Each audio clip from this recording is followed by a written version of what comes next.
ओम शांति। आज की तारीख है 22/7/15 और आज की ज्ञान मुरली का शीर्षक है मीठे मीठे शिव बाबा, जो कि हम सर्व आत्माओं के परम पिता भी हैं, परम शिक्षक भी हैं और सतगुरु भी हैं, जिनके द्वारा हम बच्चों को बेहद के विश्व की बादशाही का वर्षा भी मिलता है। मधुर मधुर जीवन परिवर्तन की शिक्षाएं भी मिल रही हैं परम शिक्षक के रूप में, और फिर सतगुरु के रूप में हम सर्व आत्माओं को मुक्ति अर्थात स्वयं आकर के हम सर्व बच्चों को सर्व बंधनों से मुक्त कर घर वापस ले चलते हैं और फिर जीवन मुक्ति भी वर्षे में देते हैं। तो ऐसे मीठे मीठे त्रिमूर्ति शिव बाबा ब्रह्मा बाबा के द्वारा कहते हैं, मीठे बच्चे, तुम्हें अभी भविष्य 21 जन्मों के लिए यहाँ ही पढ़ाई पढ़नी है। कांटे से खुशबूदार फूल बनना है, दैवी गुण धारण करने और कराने हैं। प्रश्न है, किन बच्चों की बुद्धि का ताला नंबरवार खुलता जाता है? उत्तर है, जो श्रीमत पर चलते रहते हैं। दूसरा, पतित पावन बाप की याद में रहते हैं। और तीसरा, पढ़ाई पढ़ाने वाले के साथ जिनका योग है, उनकी बुद्धि का ताला खुलता जाता है। बाबा कहते हैं, बच्चे अभ्यास करो कि हम आत्मा भाई भाई हैं, हम बाप से सुनते हैं। देही अभिमानी हो सुनो और सुनाओ तो ताला खुलता जाएगा। ओम शांति। बाप बच्चों को समझाते हैं कि जब यहाँ बैठते हो तो ऐसे भी नहीं कि सिर्फ शिव बाबा की याद में रहना है, वो हो जाएगी सिर्फ शांति। फिर सुख भी चाहिए, तुमको शांति में रहना है और स्वदर्शन चक्रधारी वन राजाई को भी याद करना है। तुम पुरुषार्थ करते ही हो नर से नारायण अथवा मनुष्य से देवता बनने के लिए। यहाँ भले कितने भी कोई दैवी गुण हो तो भी उनको देवता नहीं कहेंगे। देवता होते ही हैं स्वर्ग में। दुनिया में मनुष्यों को स्वर्ग का पता नहीं है। तुम बच्चे जानते हो कि नई दुनिया को स्वर्ग और पुरानी दुनिया को नरक कहा जाता है। यह भी भारतवासी ही जानते हैं कि जो देवताएं सतयुग में राज्य करते थे, उनके चित्र भी भारत में ही हैं। और ये है आदि सनातन देवी देवता धर्म के। माना जो भी चित्र हैं वो सभी चित्र किसके हैं? आदि सनातन देवी देवता धर्म के चित्र हैं। फिर भल करके उनके चित्र बाहर में ले जाते हैं पूजा के लिए। बाहर कहाँ भी जाते हैं तो जाकर वहाँ मंदिर बनाते हैं। हर एक धर्म वाले कहाँ भी जाते हैं तो अपने चित्रों की ही पूजा करते हैं। जिन जिन गांवों पर विजय पाते हैं वहाँ चर्च आदि जाकर बनाते हैं। फिर हर एक धर्म के चित्र अपने अपने हैं पूजा के लिए। तो बाबा कहते हैं, आगे तुम भी नहीं जानते थे कि हम ही देवी देवता थे। अपने को अलग समझकर उन्हों की पूजा करते थे। और धर्म वाले पूजा करते हैं तो वो ये जानते हैं कि हमारा धर्म स्थापक क्राइस्ट है, हम क्रिश्चियन हैं अथवा हम बौद्धी हैं। ये हिंदू लोग अपने धर्म को न जानने के कारण अपने को हिंदू कह देते हैं और पूजते हैं देवताओं को। ये भी नहीं समझते कि हम आदि सनातन देवी देवता धर्म के हैं। हम अपने बड़ों को पूजते हैं। क्रिश्चियन एक क्राइस्ट को पूजते हैं।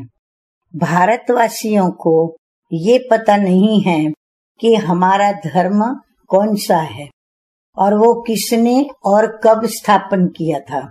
तो बाप कहते हैं कि ये भारत का आदि सनातन देवी देवता धर्म जब प्राय लोप हो जाता है तब मैं आता हूँ फिर से वो धर्म स्थापन करने। अब ये ज्ञान तुम बच्चों की बुद्धि में है, पहले कुछ भी नहीं जानते थे। बिगर समझे भक्ति मार्ग में चित्रों की पूजा करते रहते थे। बाबा कहते हैं कि अभी तुम जानते हो कि हम भक्ति मार्ग में नहीं हैं। अभी तुम ब्राह्मण कुल भूषण और शूद्र कुल वालों में रात दिन का फर्क है, वह भी इस समय तुम समझते हो। सतयुग में नहीं समझेंगे, इस समय ही तुमको ये समझ मिलती है।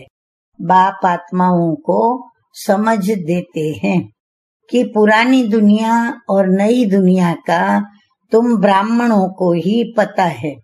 पुरानी दुनिया में ढेर मनुष्य हैं, यहाँ तो मनुष्य कितना लड़ते झगड़ते हैं। यह है ही कांटों का जंगल और तुम जानते हो कि हम भी कांटे थे। अभी बाबा हमको फूल बना रहे हैं। कांटे इन खुशबूदार फूलों को नमन करते हैं। ये राज अभी तुमने जाना है। हम 100 देवता थे, फिर आकर के अब खुशबूदार फूल बना हूँ। अर्थात बाबा कहते हैं कि ब्राह्मण बने हैं। बाप ने समझाया है कि ये ड्रामा है। आगे ये ड्रामा 22 को आदि नहीं थे, ये भी सभी बने हैं। ये सभी भी बाबा कहते हैं अभी बने हैं, क्योंकि बाप को दृष्टांत देने में सहज हो। बच्चे भी समझ सकते हैं कि ये साइंस भी तो तुम बच्चों को सीखनी है ना। बुद्धि में ये सब साइंस के संस्कार ले जाएंगे जो फिर वहाँ काम में आएंगे। दुनिया कोई एकदम तो खत्म नहीं हो जाती। संस्कार ले जाकर फिर जन्म लेते हैं, फिर विमान आदि भी बनाते हैं। जो जो काम की चीजें वहाँ के लायक है वो बनती है। स्टीमर बनाने वाले भी होते हैं, परंतु स्टीमर तो वहाँ काम में नहीं आएंगे। भले कोई ज्ञान लेवे या न लेवे, परंतु उनके संस्कार काम में नहीं आएंगे। वहाँ स्टीमर्स आदि की दरकार ही नहीं। ड्रामा में बाबा कहते हैं स्टीमर्स का और स्टीमर्स बनाने वालों का काम ही नहीं। हाँ, विमानों की, बिजलियों आदि की दरकार पड़ेगी। वो इन्वेंशन निकालते रहते हैं, वहाँ से बच्चे सीख कर आते हैं और ये सब बातें तुम बच्चों की बुद्धि में है ही। आगे मीठे मीठे बाप दादा कहते हैं कि तुम जानते हो हम पढ़ते ही हैं नई दुनिया के लिए। बाबा हमको भविष्य 21 जन्मों के लिए पढ़ाते हैं। हम स्वर्गवासी बनने के लिए पवित्र बन रहे हैं। पहले नरकवासी थे। मनुष्य कहते भी हैं कि फलाना स्वर्गवासी हुआ, परंतु हम नरक में हैं ये नहीं समझते। बुद्धि का ताला नहीं खुलता। तुम बच्चों का अब धीरे धीरे ताला खुलता जाता है। बाबा कहते पर नंबरवार खुलता है और ताला फिर उनका खुलेगा जो श्री मत पर चलने लग पड़ेंगे और पतित पावन बाप को याद करेंगे। बाप ज्ञान भी देते हैं और याद भी सिखलाते हैं। टीचर है ना, तो टीचर जरूर पढ़ाएंगे। जितना टीचर और पढ़ाई से योग होगा उतना ऊंच पद पाएंगे। उस पढ़ाई में तो योग रहता ही है। जानते हैं कि बैरिस्टर पढ़ाते हैं, यहाँ फिर बाप पढ़ाते हैं। तो बाबा कहते हैं ये भी भूल जाते हैं कि बाप पढ़ाते हैं। तो ये नई बात है ना। देह को याद करना तो बहुत सहज है, घड़ी घड़ी देह याद आ जाती है। हम आत्मा हैं ये भूल जाते हैं। हम आत्माओं को बाप समझाते हैं कि हम आत्माएं भाई भाई हैं। बाप तो जानते हैं कि हम परमात्मा हैं और आत्माओं को सिखलाते हैं कि अपने को आत्मा समझ और आत्माओं को बैठ सिखलाओ। ये आत्मा कानों से सुनती है और सुनाने वाला है परम पिता परमात्मा। उनको सुप्रीम आत्मा कहेंगे। तुम जब किसको समझाते हो तो ये बुद्धि में आना चाहिए कि हमारी आत्मा में ज्ञान है और आत्मा को ये सुनाता हूँ। हमने बाबा से जो सुना है वो आत्माओं को सुनाता हूँ। अब ये है बिल्कुल नई बात। तुम दूसरे को जब पढ़ाते हो तो देही अभिमानी होकर नहीं पढ़ाते हो, भूल जाते हो। मंजिल है ना, तो बुद्धि में ये याद रहना चाहिए। मैं आत्मा अविनाशी हूँ। मैं आत्मा इन कर्मेंद्रियों के द्वारा पार्ट बजा रही हूँ। तुम आत्मा शूद्र कुल में थी, अभी ब्राह्मण कुल में हो, फिर देवता कुल में जाएंगे, वहाँ शरीर भी पवित्र मिलेगा। हम आत्माएं भाई भाई हैं। तो बाप बच्चों को पढ़ाते हैं। बच्चे फिर कहेंगे कि हम भाई भाई हैं, भाई को पढ़ाते हैं। तो ये आत्माओं को ही बाप समझाते हैं। आत्मा शरीर द्वारा सुनती है। ये बड़ी महीन बातें हैं, स्मृति में नहीं आती हैं। आधा कल्प तुम देह अभिमान में रहे और इस समय तुमको देही अभिमानी हो रहना है। बाबा कहते हैं अपने को आत्मा निश्चय करना है। आत्मा निश्चय कर बैठो, आत्मा निश्चय कर सुनो। परमपिता परमात्मा ही सुनाते हैं। तब तो कहते हैं ना कि आत्मा परमात्मा अलग रहे बहुकाल। वहाँ तो मैं नहीं पढ़ाता हूँ, यहाँ ही आकर पढ़ाता हूँ। और सभी आत्माओं को अपना अपना शरीर है, पर ये बाप तो है सुप्रीम आत्मा। उनको अपना शरीर है नहीं, उनकी आत्मा का ही नाम है शिव। जानते हो ये शरीर हमारा नहीं है, यानी ब्रह्मा तन में भले आए हैं, परंतु बाबा कहते हैं कि ये शरीर हमारा नहीं है। मैं सुप्रीम आत्मा हूँ, मेरी महिमा अलग है। हर एक की महिमा अपनी अपनी है ना। गायन भी है कि परम पिता परमात्मा ब्रह्मा द्वारा स्थापना करते हैं। वह ज्ञान के सागर मनुष्य सृष्टि का बीज रूप है। वो सत्य है, चैतन्य है, आनंद और सुख शांति के सागर हैं। तो ये है बाप की महिमा। बच्चे को बाप की प्रॉपर्टी का मालूम रहता है। हमारे बाप के पास ये कारखाना है, ये मिल है, नशा रहता है ना। बच्चा ही उस प्रॉपर्टी का मालिक बनता है। तो ये प्रॉपर्टी तो एक ही बार मिलती है। बाप के पास क्या प्रॉपर्टी है वह तो बच्चों को पता है।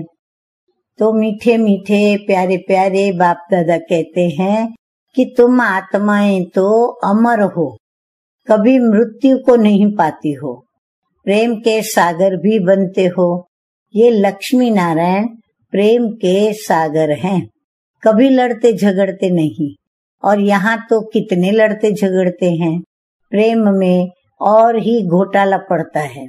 बाप आकर विकार बंद कराते हैं तो कितना मार पड़ती है।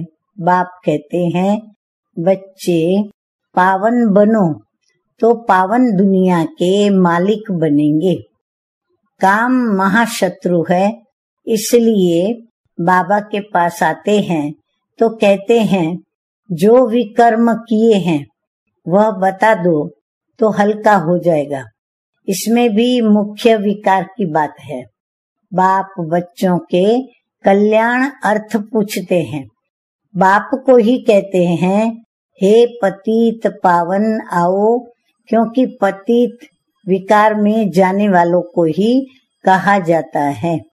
ये दुनिया भी पतित है, मनुष्य भी पतित है, फिर 5 तत्व भी पतित हैं। वहां तुम्हारे लिए तत्व भी पवित्र चाहिए।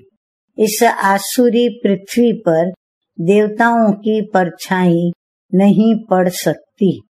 लक्ष्मी का आवाहन करते हैं, परंतु यहाँ थोड़ी ही वो आ सकती है।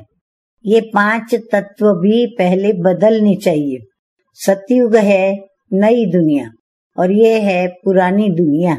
बाबा कहते हैं जो देवी देवताएं हैं वो इस तमो प्रधान दुनिया में आ नहीं सकते, क्योंकि यहाँ पर प्रकृति भी तमो प्रधान है, तो पहले उसको सतो प्रधान बनाना पड़े। तो ये है पुरानी दुनिया, इनके खलास होने का समय है। मनुष्य समझते हैं कि अभी 40,000 वर्ष पड़े हैं, जबकि कल्प की आयु ही 5,000 वर्ष की है। तो फिर सिर्फ एक कलयुग 40,000 वर्ष का कैसे हो सकता है? कितना अज्ञान अंधियारा है। ज्ञान ही नहीं, भक्ति है ब्राह्मणों की रात और ज्ञान है ब्रह्मा और ब्राह्मणों का दिन, जो अब प्रैक्टिकल में हो रहा है। सीढ़ी में बड़ा क्लियर कर दिखाया हुआ है। नई दुनिया और पुरानी दुनिया को आधा आधा कहेंगे। ऐसे नहीं कि नई दुनिया को जास्ती टाइम, पुरानी दुनिया को थोड़ा टाइम देंगे, नहीं। पूरा आधा आधा होगा तो क्वार्टर भी कर सकेंगे, आधा में न हो तो पूरा क्वार्टर भी न हो सके। स्वस्तिका में भी 4 भाग देते हैं। समझते हैं कि हम गणेश निकालते हैं। अब बच्चे समझते हैं कि ये पुरानी दुनिया विनाश होनी है और हम नई दुनिया के लिए पढ़ रहे हैं। हम नर से नारायण बनते हैं नई दुनिया के लिए। कृष्ण भी नई दुनिया का है और कृष्ण का तो गायन हुआ। उनको महात्मा कहते हैं क्योंकि छोटा बच्चा है।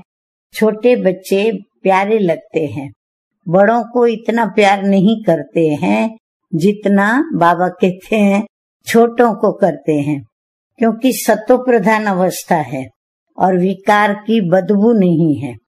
बड़े होने से विकारों की बदबू आने लगती है। बच्चों की कभी क्रिमिनल आई हो न सके। ये आंखें ही धोखा देने वाली हैं, इसलिए दृष्टांत देते हैं कि उसने अपनी आंखें निकाल दी। अब ऐसी कोई बात है नहीं, ऐसे कोई आंखें निकालते नहीं है। ये इस समय बाबा ज्ञान की बातें समझाते हैं। तुमको तो अभी ज्ञान की तीसरी आंख मिली है, आत्मा को स्पिरिचुअल नॉलेज मिली है। अब आत्मा में ही ज्ञान है। बाप कहते हैं मेरे में भी ज्ञान है। आत्मा को निर्लेप नहीं कह सकते। आत्मा ही एक शरीर छोड़ दूसरा लेती है। आत्मा अविनाशी है कितनी छोटी। अब बाबा देखो आत्मा के विषय में बताते हुए आत्मा का परिचय देते हैं कि आत्मा अविनाशी है कितनी छोटी और उनमें 84 जन्मों का पार्ट है। ऐसी बात तो कभी कोई कह न सके, वह तो निर्लेप कह देते हैं। इसलिए बाप कहते हैं पहले आत्मा को रियलाइज करो। कोई पूछते हैं जानवर कहाँ जाएंगे? अरे जानवर की तो बात ही छोड़ो, पहले आत्मा को तो रियलाइज करो कि मैं आत्मा कैसी हूँ, क्या हूँ। बाप कहते हैं जबकि अपनी आत्मा को ही नहीं जानते तो मुझे फिर क्या जानेंगे। तो ये सभी महीन बातें तुम बच्चों को बाप बैठ समझाते हैं और तुम बच्चों की ही बुद्धि में है। आगे सृष्टि के आदि मध्य अंत को जानने वाले मीठे मीठे बाबा कहते हैं कि आत्मा में 84 जन्मों का पार्ट है, वो बजता रहता है। कोई फिर कहते हैं ड्रामा में नूंद है, फिर हम पुरुषार्थी क्यों करें। अरे पुरुषार्थ बिगर तो पानी भी नहीं मिल सकता। ऐसे नहीं कि ड्रामा अनुसार आप ही सब कुछ मिलेगा। कर्म तो जरूर करना ही है, अच्छा व बुरा कर्म होता है। अब ये बुद्धि से समझ सकते हैं।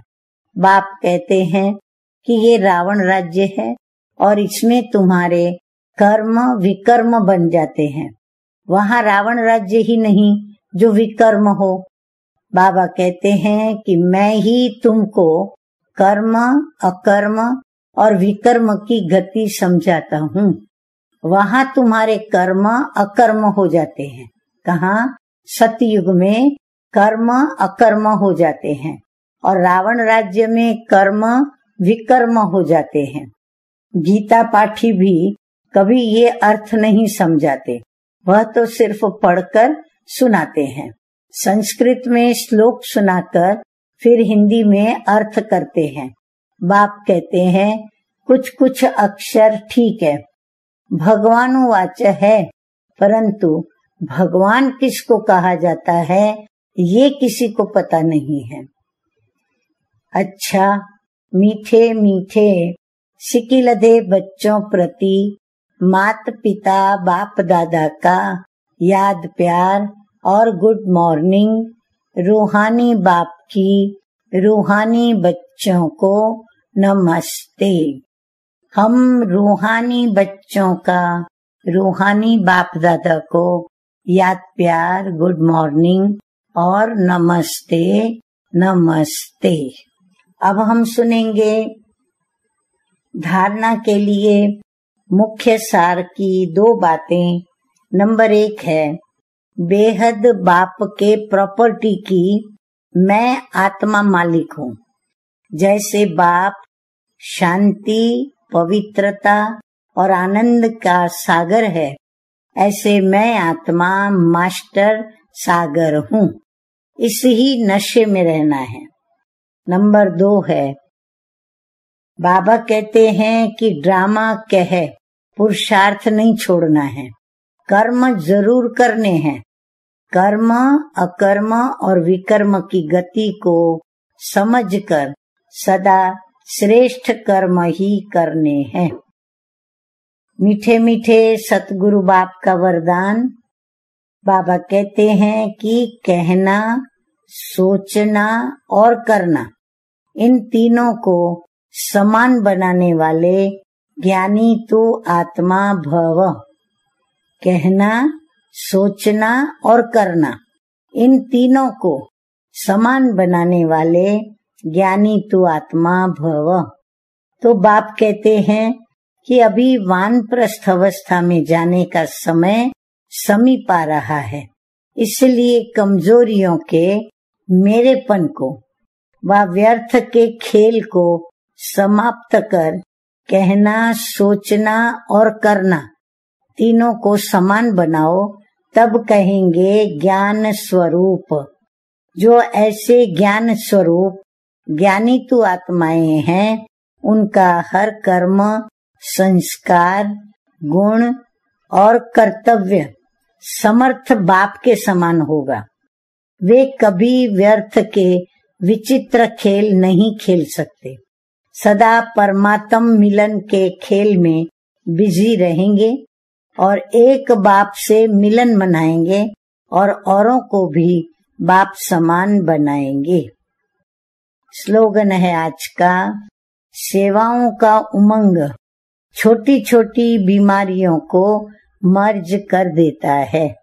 हाँ, ये तो सभी अनुभवी हो कि जब सेवा का उमंग होता है और सेवा में व्यस्त होते हैं तो छोटी छोटी बीमारियों पर ध्यान ही नहीं जाता, जैसे कि वो मर्ज हो जाती है।